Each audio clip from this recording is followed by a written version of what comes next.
Thank you for joining us. Odds are you've been on the receiving end of a bad battery. Sluggish to start, especially as we approach these cold winter months. Today, we're going to show you how to properly jumpstart a vehicle while keeping you and anyone else around safe.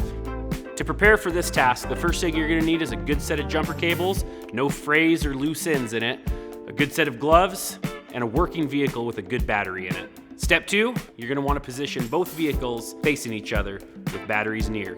Step 3, ensure both vehicles are turned off and the keys are out of the ignition. Step 4, let's connect the cables.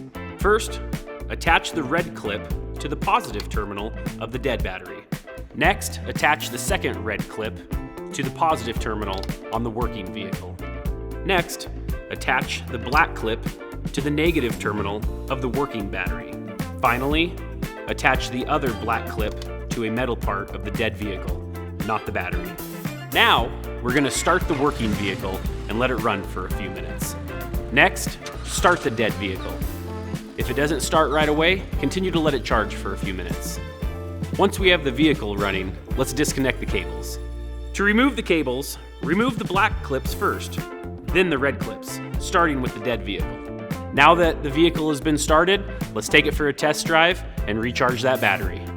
Important tip, never let the black and red ends touch each other.